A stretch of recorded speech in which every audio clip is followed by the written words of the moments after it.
আল্লাহ তাআলা আমাদের প্রত্যেকের হায়াতের উপর বরকত দান করুন। রজব এবং শাবান মাসের বরকত দান করুন। এটা হচ্ছে রজব মাস, বরকতপূর্ণ মাস। নবী করিম সাল্লাল্লাহু আলাইহি ওয়াসাল্লাম বলেন, রজব হচ্ছে আল্লাহর মাস। কার মাস? রজব কার মাস? আল্লাহর মাস। শাবান আমার মাস।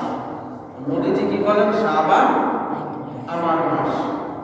রমাদান এটা হচ্ছে আমার উম্মতি মুহাম্মাদের মাস। সুবহানাল্লাহ। বলেন তো রজব কার মাস? আল্লাহ তাআলার মাস। শাবান নবীর মাস। রমাদান আমাদের আপনাদের মাস। আল্লাহ সুবহানাহু ওয়া তাআলা বলেন, ইন্না ইদ্দাতাশ শুহুরি ইনদাল্লাহি 12 শাহরান ফি কিতাবিল্লাহ ইয়াওমা খালাকাস সামাওয়াতি ওয়াল আরদা মিনহা আরবা'তুন হুরুম। আল্লাহ পাক রব্বুল আলামিন বলেন, আমি 12টি মাস রেখেছি। কয়টি মাস? 12টি মাস। এর ভিতরে 4টি মাস আমি সম্মানিত রেখেছি। কয়টি মাস? 4টি মাস সম্মানিত রেখেছি। রজব, শাবান, জিলহজ, মুহররম। রজব, শাবান, জিলহজ, মুহররম, এই 4টি মাস আল্লাহ পাক রব্বুল আলামিন সম্মানিত করেছেন 12টি মাসের ভিতরে। আর 12টি মাসের চাইতে একটি মাস আল্লাহ পাক রব্বুল আলামিন সবচেয়ে বেশি সম্মানিত রেখেছেন, তার নাম হচ্ছে রমজান মাস। তার নাম কি? রমজান মাস। আর রমজান মাসের ভিতরে সর্বশ্রেষ্ঠ একটি রাত রেখেছেন, এটার নাম হচ্ছে লাইলাতুল কদর। এটার নাম কি? লাইলাতুল কদর। আল্লাহ পাক রব্বুল আলামিন আমাদেরকে ভালোবাসা মহব্বত কইরা আল্লাহ পাক রব্বুল আলামিন হায়াত দিয়েছেন কম, আমল দিয়েছেন বেশি। হায়াত কম, নেক বেশি। হায়াত কম, নেক বেশি। অন্যান্য নবীর উম্মতরা 1000, 1000, 2000 বছর হায়াত পেয়েছে। আমরা গড়ে 60 বছর অথবা 70 বছর। কিন্তু আল্লাহ পাক রব্বুল আলামিন অন্যান্য উম্মতের বেলা যেই কিছু কিছু রাত, কিছু কিছু দিন দিয়েছেন, কিছু কিছু মাস, অন্যান্য নবীর উম্মতের বেলা এই রাত, এই দিন, এই মাস ছিল না। আল্লাহ পাক রব্বুল আলামিন আমাদেরকে ভালোবাসা শেষ নবীর উম্মত হিসাবে কিছু কিছু দিন রাখছেন, যেটা 1000 মাসের চেয়ে উত্তম রাত।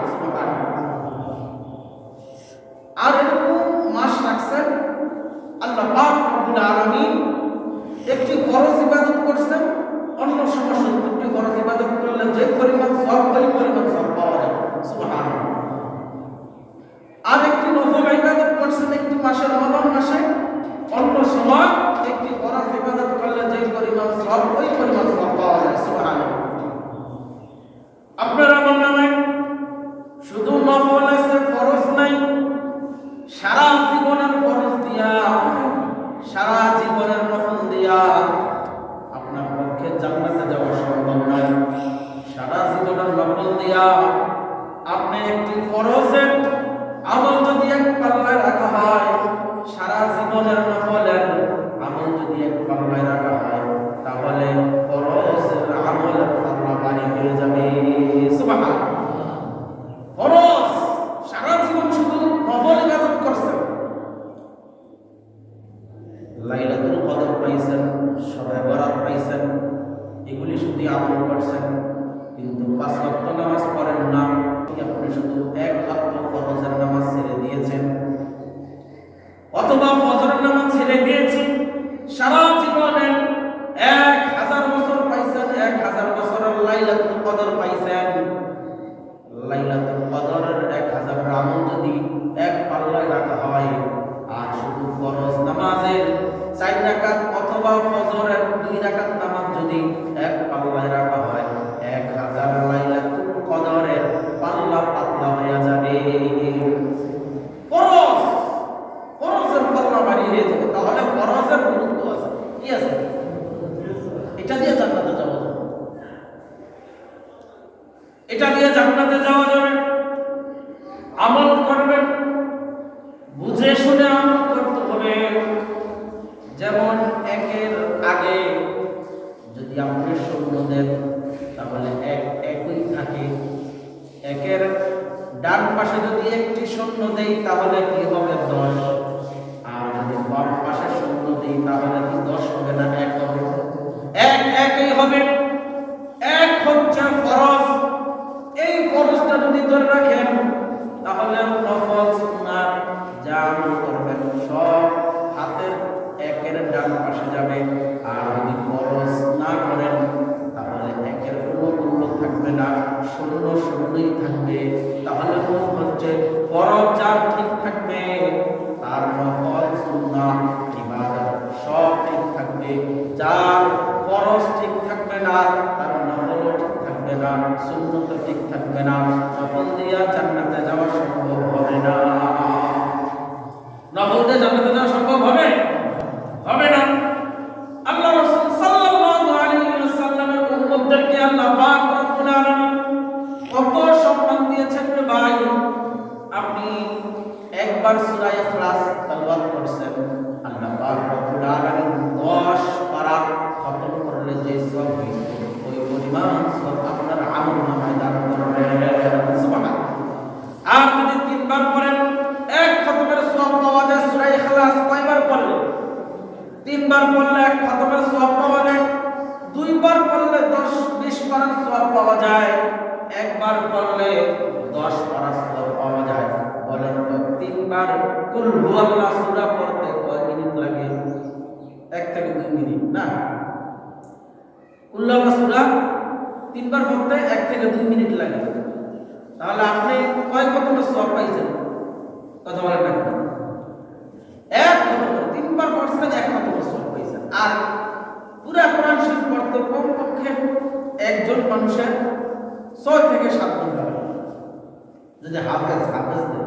আর যারা গায়রা হাফেজ তাদের মনে হয় 1 মাস 1 সপ্তাহ 15 দিন এরকম লাগে। যারা হাফেজ 4 থেকে অথবা 5 ঘন্টা 6 ঘন্টা লাগে, কিন্তু আরো বেশিও লাগতে পারে। আল্লাহ পাক রব্বুল আলামিন আপনাকে এত সুযোগ দিবেন, হায়াত কম না বেশি। একবার পড়ছেন 10 পারা সওয়াব পাইছেন সূরা ইখলাস, 2 বার পড়ছেন সূরা ইখলাস 20 পারা সওয়াব পাইছেন, 3 বার পড়ছেন 1 খতমের সওয়াব পাইছেন। সুবহানাল্লাহ। আর কেউ যদি সূরা ইয়াসিন একবার তেলাওয়াত করে আল্লাহ পাক রব্বুল আলামিন আপনার আমলনামায় 10 খতমের সওয়াব দান করবে। সুবহানাল্লাহ। কয় খতম? 10 খতম সূরা ইয়াসিন। সূরা ইয়াসিন পড়লে 10 খতমের সওয়াব পাওয়া যায়। বলেন তো হায়াত কম নেক বেশি, সময় কম আমল বেশি? সময় কম আমল বেশি, হায়াত কম নেক বেশি। এই হায়াতের মূল্য দিতে হবে। কেন দিতে হবে?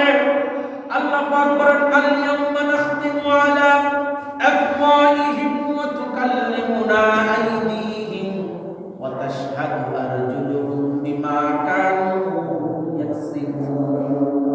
কাল কিয়ামতের ময়দানে একটি হায়াত 1 সেকেন্ড 1 মিনিট কোন জায়গায় হয়ে বছর এটারও হিসাব হবে। কেন? আল ইয়াউমা নাখতিমু আলা আফওয়াহিহিম ওয়া তুকাল্লিমুনা আইদিহিম ওয়া তাশহাদু আরজুলুহুম বিমা কানু ইয়াকসিবুন।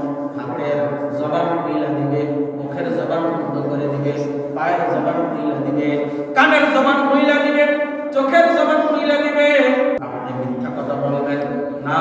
আল্লাহ বলেন কাল কিয়ামতের ময়দানে আপনার হাত আপনার বিরুদ্ধে সাক্ষী দিবে, আপনার পা আপনার বিরুদ্ধে সাক্ষী দিবে, আপনার কান আপনার বিরুদ্ধে সাক্ষী দিবে, আপনার জবান আপনার বিরুদ্ধে সাক্ষী দিবে। হাত যখন কথা বলবে আল্লাহ এই হাত দিয়া জুলুম করছে, এই হাত দিয়া পরের ফসল খাইছে, এই হাত দিয়া পরের পকেট থেকে টাকা খাইছে, এই হাত দিয়া চুরি করছে। আল্লাহ তার বিচার করো। যখন হাতের জবান আবার আল্লাহ বন্ধ করে দিবে, পা জবান ফিরা বলবে আল্লাহ এই পা দিয়া হাইটা গুনার কাজ করছে, এই পা দিয়া হাইটা সিনেমা হল দেখছে, এই পা দিয়া হাইটা সে গুনার কাজ গানে কনসার্টে গিয়েছিল। আল্লাহ তার বিচার করো। এই কান শ্রবণ শক্তি, কান আপনার বিরুদ্ধে সাক্ষী দিবেন, বলবে আল্লাহ এই বান্দা এই কান দিয়া কোরআন শুনে না, তেলাওয়াত শুনে না, কোন আমলের কথা শুনে না। এই বান্দা হেডফোন লাগাইয়া গান শুনছেন, কি শুনছেন? গান, এই কান দিয়া অন্য মুমিনের গীবত শুনছে, তখন এই কানও আপনার বিরুদ্ধে সাক্ষী হয়ে যাবে। আল্লাহ বলেন আল-ইয়াওমা নাখতিমু আলা আফওয়াহিহিম ওয়া তুকাল্লিমুনা আইদিহিম ওয়া তাশহাদু আরজুলুহুম বিমা কানু ইয়াকসিবুন। আল্লাহ পাক রব্বুল আলামিন প্রত্যেকটা অঙ্গ প্রত্যঙ্গের জবান খুইলা দিবেন। কি দিবেন? জবান খুইলা দিবেন।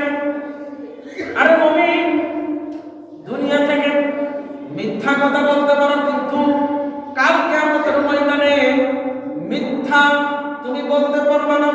কেন? তোমার হাত, তোমার পা, তোমার অঙ্গ প্রত্যঙ্গ তোমার বিরুদ্ধে সাক্ষী দিবে। কি দিবে? সাক্ষী দিবে। তাহলে বলেন তো, এই হাত কি আমার নাকি? হাত আমার না, পা আমার না, কেন এটা আমার বিরুদ্ধে সাক্ষী দিবে? কানও আমার না, চক্ষু আমার না, সব আমার বিরুদ্ধে। যদি ভালো কাজ করেন তাহলে হাতও আপনার বন্ধু, পাও আপনার বন্ধু। আর যদি খারাপ কাজ করেন তাহলে হাত পা কি হবে? শত্রু হবে, আমার বিরুদ্ধে যাবে। তাহলে ভাই, দুনিয়াটা হচ্ছে ক্ষণস্থায়ী, আখিরাত কি চিরস্থায়ী। এই আখিরাতের জন্য আমাদের তৈয়ার হওয়ার দরকার আছে না নাই? আল্লাহ পাক রব্বুল আলামিন কোরআনের ভিতর বলেন ওয়াসারিউ ইলা মাগফিরাতিন মির রাব্বিকুম ওয়া জান্নাতিন আরদুহাস সামাওয়াতু ওয়াল আরদ। আল্লাহ পাক রব্বুল আলামিন বলেন ওয়াসারিউ, দৌড়াইয়া আসো। কি আসো? দৌড়াইয়া আসো। ওয়াসারিউ, দৌড়াইয়া আসো। ইলা মাগফিরাতিন, মাগফিরাত ক্ষমার জন্য। কিসের জন্য? ক্ষমার জন্য। মির রাব্বিকুম, তোমার রবের ডাকে, তোমার রবের ডাকে। ওয়া জান্নাতিন আরদুহা, জান্নাতের পথে। কিসের পথে? আল্লাহ ডাকতেছেন, রমজান মাস দিয়েছেন, সামনে রমজান মাস আসতেছে কিনা? কথা বলেন না কেন? সামনে রমজান মাস আসতেছে, আল্লাহ ডাকতেছেন। আর মাত্র 2 মাস আছে, আর মাত্র 15 দিন আছে, আর মাত্র 20 দিন আছে, আর মাত্র 1.5 মাস আছে। আল্লাহ বলেন ওয়াসারিউ ইলা মাগফিরাতিন মির রাব্বিকুম, বান্দা দৌড়াইয়া আসো। তুমি গুনাহ করছো, কি গুনাহ করছো? সামান্য, কোনো টেনশন নাই, রমজান আসতেছে। আল্লাহর কাছে দোয়া করো, আল্লাহুম্মা বারিক লানা ফি রজব ওয়া শাবান ওয়া বাল্লিগনা রমাদান। এই দোয়াটা করতেন কে? আমাদের নবী, বিশ্ব নবী রাহমাতুল লিল আলামিন জনাব মুহাম্মদুর রাসূলুল্লাহ সাল্লাল্লাহু আলাইহি ওয়াসাল্লাম। নবীজির আগে পিছে কোনো গুনাহ আছে নাই? এই দোয়া করতেছেন, আল্লাহুম্মা বারিক লানা ফি রজব ওয়া শাবান ওয়া বাল্লিগনা রমাদান। আল্লাহ আপনি বরকত দান করুন রজব এবং শাবান মাসে, আমার হায়াত রমজান পর্যন্ত পৌঁছিয়ে দেন। বলেন তো, রমজান এটা কি মাস? রজব মাস, তারপরে শাবান, তারপরে কি? রমাদান। আল্লাহর কাছে দোয়া করার দরকার আছে না নাই? এই দোয়া করবেন কেন? কেন দোয়া করবেন? নবীজি দোয়া করতেন এই কারণে, আল্লাহ রজব বরকত দাও, শাবান বরকত দাও, রমজানে আমার হায়াতটা পৌঁছিয়ে দাও। কেন? আমি যেন আমল বেশি বেশি করতে পারি। কি করতে পারি? আমল বেশি বেশি করতে পারি। ওলামায়ে কেরাম বলেন রজব প্রস্তুতির মাস। কিসের মাস? প্রস্তুতির মাস। যেমন বিভিন্ন আইপিএল, বিপিএল খেলা আসলে আর মাত্র 100 দিন বাকি, আর মাত্র 99 দিন বাকি, আর মাত্র 98 দিন বাকি, এরকম বলে কিনা? কেন? হেডলাইন দেন, আপনারা প্রস্তুতি নেন, আসতেছে খেলা, এগুলা দেখতে হবে। খবরে বিভিন্ন পত্রিকা হেডলাইন দেন।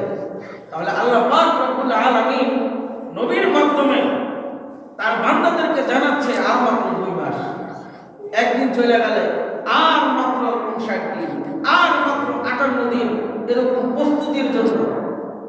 এখন আমাদের প্রস্তুতি লওয়ার দরকার আছে না নাই? কেন প্রস্তুতি নিব?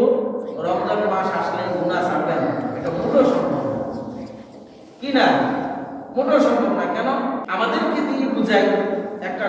করতে গেলে এটার প্রস্তুতি নেওয়ার দরকার আছে না? টাকা পয়সা সব জোগাড় দরকার আছে না? কমপক্ষে তো মেস্তুরি খরচ ইট বালু সিমেন্ট এগুলো বাকি আনা যায়, তো কিছু টাকা দিতে হয়, কিন্তু মেস্তুরি তো আর বাকি না। তাহলে এটার জন্য একটা প্রস্তুতির দরকার। একটি ঘর করবেন, এটার জন্য সিমেন্টের বালা, রুয়া, কাঠ, টিন এগুলো দরকার আছে না? এগুলো সব প্রস্তুতি নিতে হয় আগে। তাহলে রমাদানের প্রস্তুতি কি রমজান মাসে নেবেন না, তার আগ থেকে নিতে হবে। কেন? নবীজি নিয়েছে, যার পিছনে সামনে কোনো গুনাহ নাই, ওই নবী আমাদেরকে শিক্ষা দিলেন। তাহলে আমাদের গুনাহ আছে না? তাহলে আমাদের প্রস্তুতিটা কেমন হওয়ার দরকার? শুধু রজবে চাঁদ দেখছেন, একদিন পড়ছেন না, 5 ওয়াক্ত নামাজে যখন সবাই পাইবেন তখন আল্লাহর কাছে বলবেন, আল্লাহুম্মা বারিক লানা ফি রজব ওয়া শাবান ওয়া বাল্লিগনা রমাদান। আল্লাহ, তুমি রমজানের পরে এই 10টি মাস আমাকে জীবিত রাখছো, আলহামদুলিল্লাহ। আবার রজব মাসে আনছো, আল্লাহ রজব মাসে মৃত্যু দিও না। আবার আল্লাহ শাবান মাস, এই শাবান মাসে মৃত্যু দিও না। আল্লাহ, কেন রমজান মাস আসতেছে, রমজানে আমাকে একটু সুযোগ দাও। এটা দোয়ার অর্থই। তাহলে এই দোয়া আমাদের দরকার আছে না? কেন রমজান মাস, কেন রমজান মাসে দোয়া চাইবেন? রমজান হচ্ছে দোয়া কবুলের মাস, গুনাহ মাফের মাস। কি গুনাহ মাফের মাস। আর এরকম একটি রাত আছে, ওই রাতটা যদি কেউ কপালে লাইগা যায়, অথবা আমল যদি হায়াতে যদি লাইগা যায়, লাইলাতুল কদর, তাহলে 1000 মাস ইবাদত করলে যে পরিমাণ সওয়াব, ওই পরিমাণ সওয়াব পাওয়া যায়। সুবহানাল্লাহ। তাহলে দরকার আছে না? কিরকম দরকার? আল্লাহ, একটা রাত পাইছেন, 84 বছর ইবাদত করলে যে পরিমাণ সওয়াব, ওই পরিমাণ সওয়াব পাবেন। তাহলে আপনার আমার কেউ গ্যারান্টি দিতে পারবো না আমি 84 বছর হায়াত পাবো, এরকম পাবেন? কিন্তু আল্লাহ দিয়ে দিয়েছে। আপনার বয়স 60 বছর, কমপক্ষে তো আপনি যদি 12 বছর হিসাব করেন, কমপক্ষে 58 বছর আপনি লাইলাতুল কদর পাইছিলেন, কিন্তু আপনি কাজে লাগান। যদি কাজে লাগাই দেন, তাহলে 84 দিয়ে 58 বছরের গুণ দেন, কত হাজার বছর পাইছেন। অন্যান্য নবীর উম্মতরা 1000 বছরের আমল নিয়ে দাঁড়াবে, 2000 বছরের আমল নিয়ে দাঁড়াবে। আমরা নবীর উম্মতরা, আমরা যারা আছি সবাই 60 বছরের আমল নিয়ে দাঁড়াবো। কয় বছর? 60 বছর, 50 বছর, 30 বছরের আমল নিয়ে দাঁড়াবো। অন্যান্য নবীর উম্মতের 2000 বছরের ইবাদত আমরা দেখবো কি অন্য নবীর উম্মতরা আমলের পাহাড় নিয়ে আসছে, নেকের পাহাড় নিয়ে আসছে। এই দেখা আমাদের ভয় লাগে যাবে। আল্লাহ, আমি তো হায়াত পাইলাম মাত্র 30, 40, 50, 60 বছর, 70 বছর, আমার তো এমন নাই। আল্লাহ পাক রব্বুল আলামিন বান্দাকে বলবে, বান্দা তুই 60 বছর হায়াত পাইছস, এইবার তুই 10 বছর থেকে তোর নামাজ ফরজ হয়েছিল, কমপক্ষে 60 বছর, 50 বছর তোর কাছে লাইলাতুল কদর আছে। কি আছে? লাইলাতুল কদর আছে। আবার সূরা ইখলাসের আমল আছে, কোরআনের আমল আছে।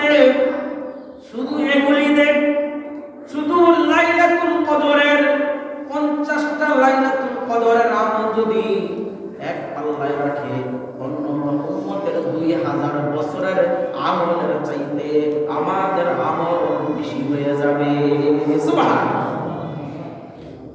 দরকার আছে না? অনেক গুরুত্ব। সূরা ইখলাস বেশি পড়বে। এক মহিলা বাইতুল মুকাদ্দাস, আজকে আমার আলোচনাই ছিল মেরাজ সম্পর্কে, মেরাজুন নবী।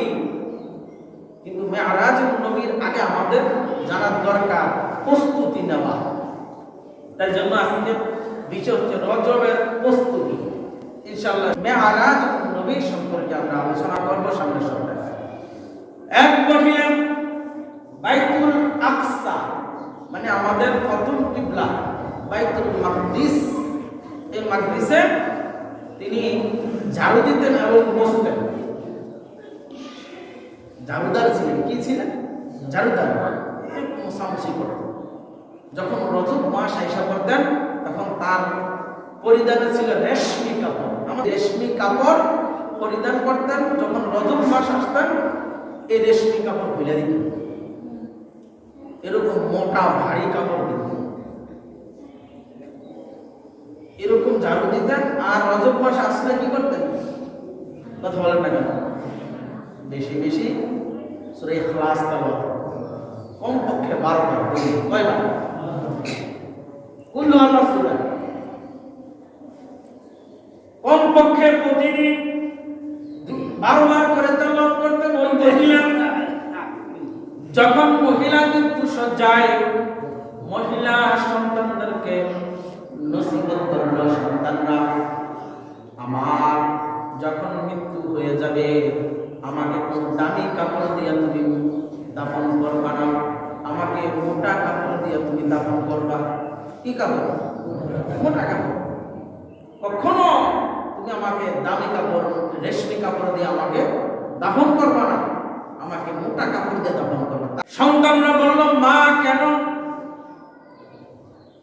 মহিলা বলল, না আমি যেটা নসিহত করছি তোমরা ওইটাই কইরো। সন্তানরা বলল, মা আমাদের তো টাকা পয়সার অভাব নাই, সম্পদের অভাব নাই, তোমাকে লাশ মুহূর্তে কেন আমরা মোটা কাপড় দিয়ে দিব, রেশমির চাইতেও যদি দামি কাপড় থাকে ওই কাপড় দিয়ে আমরা তোমাকে দাফন করব। মহিলা বলল, না সন্তান আমাকে মোটা কাপড় দিয়ে দাফন করিল। কিছুদিন পর ওই মহিলা মারা গেল। সন্তানরা ওই মার নসিহতটা মানল না। সন্তানরা দামি কাপড় দিয়া ওই মাকে দাফন করে রাখলো। রাখার পরে যখন সন্তানরা রাত্রিবেলায় ঘুমাইল, স্বপ্নে দেখে মা বলতেছে, কি করছো এটা? আমাকে কেন দামি কাপড় দিয়া দাফন করলি? আমি তো তোদেরকে বললাম আমাকে ভারী কাপড় দিয়া দাফন করলি, তোরা কি করছো, কি করছো? এটা সন্তান না স্বপ্নে দেখছে।